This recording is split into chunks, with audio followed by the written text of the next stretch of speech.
And joining me now to discuss this further is Navvar Şaban. He's an analyst at the Omran Center for Strategic Studies, and retired U.S. Brigadier General Mark Kimmitt. He is former Assistant Secretary of State for Political and Military Affairs under George W. Bush. Thank you so much for being here. Sure. Let's begin with you.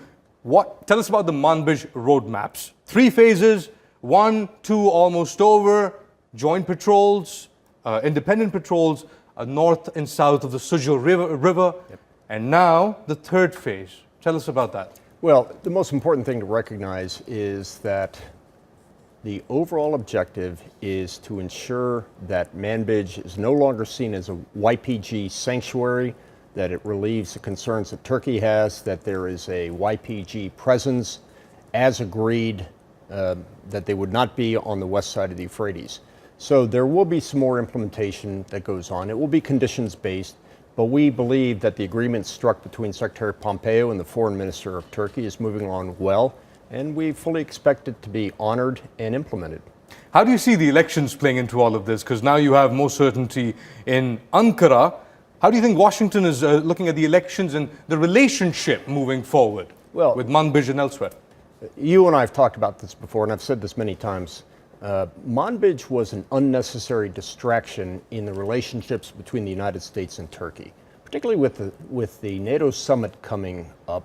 I think this will be a great opportunity for President Erdogan and President Trump to reaffirm the strong commitment between our two countries, not only as bilateral allies, but as allies within NATO. That is the most important issue at play here, and Manbij demonstrates on both sides that we want to move forward. What about the F-35s and this push to stop the transfer of those planes to Turkey? Look, this is not all unicorns and happiness at this point. We still have some considerable issues that we have with all of our allies. This is not a Then the Americans are raising concern about the S-400s, putting sanctions and all of that. What's going on there, General? Well, I mean, look, S-400s, we believe, are an unnecessary defense system inside of Turkey, because what it does is it makes it harder for Turkey to get the intelligence and the ISR, the surveillance and reconnaissance, because we can't share it with the S-400 system.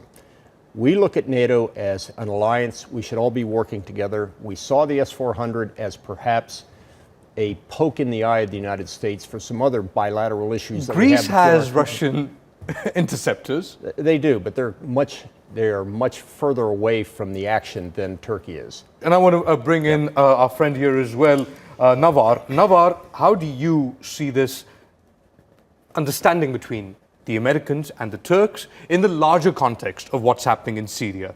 In Dara, we've got the Russians and the regime bombing civilian neighborhoods. This kind of, first of all, this kind of agreement that's happened between the Turkish side and the American side, as Manbij being a distraction, this kind of agreement was like something.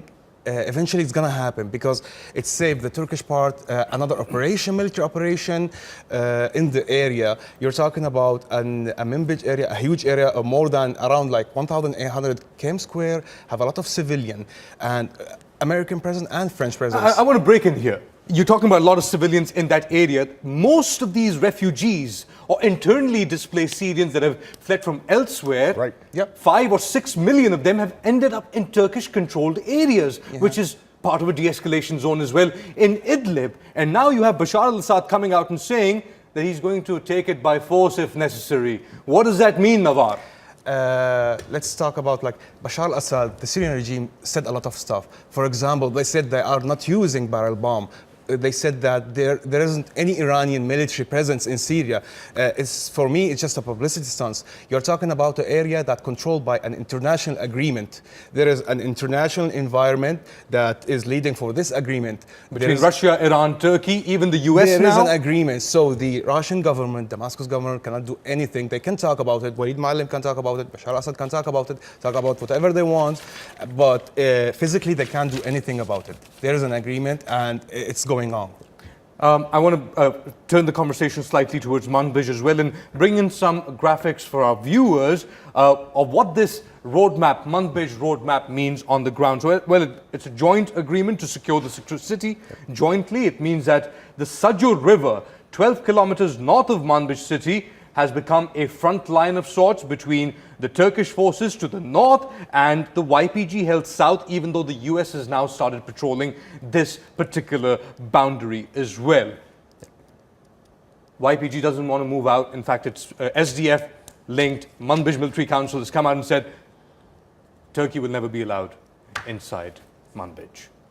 General. It's unfortunate that they would say that because the United States has always said our relationship with these forces as temporary and tactical. There was no expectation, and there should be no expectation, that if that's the position the YPG holds, that the United States is going to stand behind them on this particular issue. Our agreement with Turkey is our agreement with Turkey. It is not with the YPG or the SDF inside of Manbij.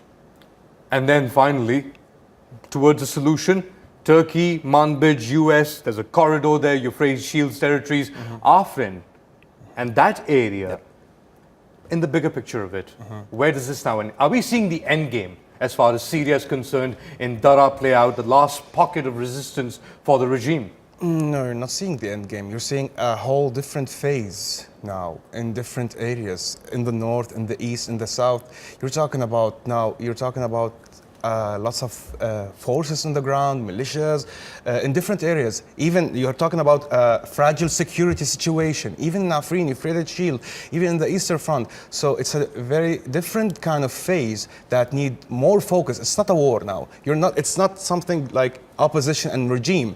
It's now something like everyone's fighting everyone for their own control.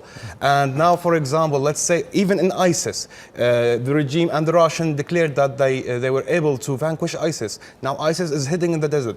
And the general knows around that Daraa, there's a little pocket of ISIS as well. you know that you cannot secure the desert.